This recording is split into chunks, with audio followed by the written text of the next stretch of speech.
Welcome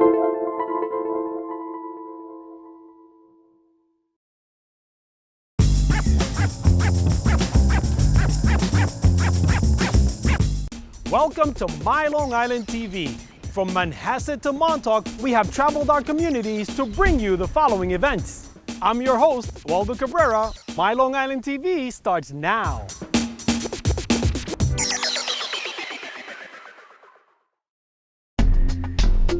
You can call it retail recycling. At the SunVet Mall in Holbrook, the misfortune that shuttered some stores is feeding the fortunes of Everything Goes. We basically are liquidators. We buy companies going out of business or the stock, and we try to give it back to the consumers at a very good price. I learned this when I was a kid. I used to clean for a liquidator, and he used to do computers, and I went into the toys and housewares. I get a lot of contacts that basically call me an email with products that are on the market.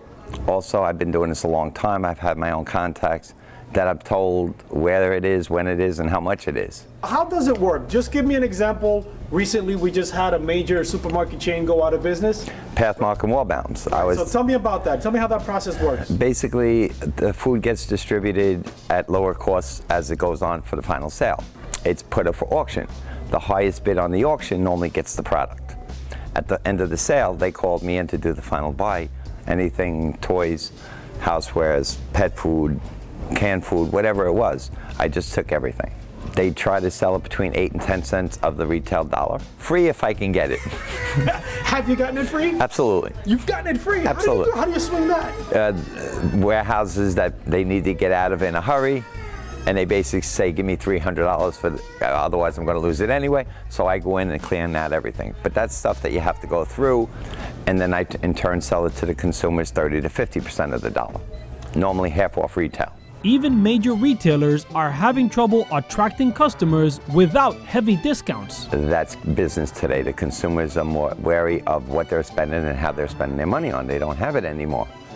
So they look for bargains. They want Mandy's, they want Payless, they want stores like this. A lot of times I see a store, there are these Halloween stores, they come up. Pop-up stores. This is not a pop-up store. Okay, so tell me, what is this? Basically, this is one store that's going to be maybe a dozen by a year, 12 months. In malls like this size space, because we need this size space to bring in the inventory. And hopefully it'll grow into a franchise very soon. Valentine's Day is coming, Mother's Day is coming. We'll have specialty items for that time. How is that? Because you're buying on liquidation, so you're not really in control of what's being liquidated, right? True. 90% of the things I do are generics, everyday goods. I do spend about 10 to 15% of the product warehousing it to the final season. Whether it's summer product, winter product, holiday product, whatever. It's about 10 to 15% of the product that I store and then put out at that time. But after Christmas, I stock up on Christmas stuff for next year.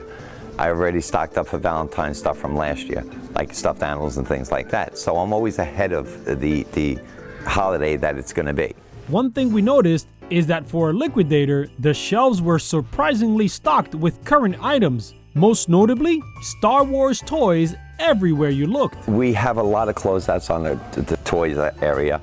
But because of the Star Wars movie coming out, we figured that it would be a draw for people to come into the store and actually see what we do here. In the middle of wheeling and dealing and acquiring random inventory, Anthony has found ways to give back to his community. Sometimes I come into property that I can't use, like medical equipment, wheelchairs, certain kind of clothing that I donate to a company called IGHL, Independent Group Health, living here on Long Island, 52 homes.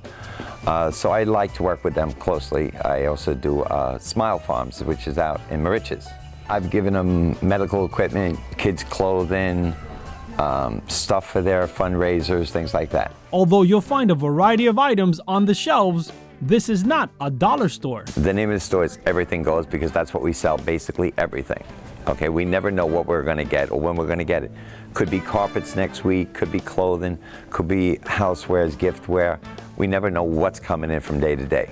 Nor do you know the bargains that you're going to get. If I pick up a $20 item for $1, you're going to be able to pick it up for $2. What happens if you don't get rid of it? Well, what I don't retail, I also wholesale. I wholesale to other stores that are looking for product on very good pricing. Pretty much anything I get, I normally get rid of because of the price. Price sells the product. If you could buy something for $20 and you could buy it for $5, you're gonna see the deal, you're gonna know what you're saving, and you're gonna buy that product as long as you can get it, because you know next week it may not be here. Is there any item you'll stay away from? I pretty much stay away from very little, as long as the price is right on the product. Everything goes.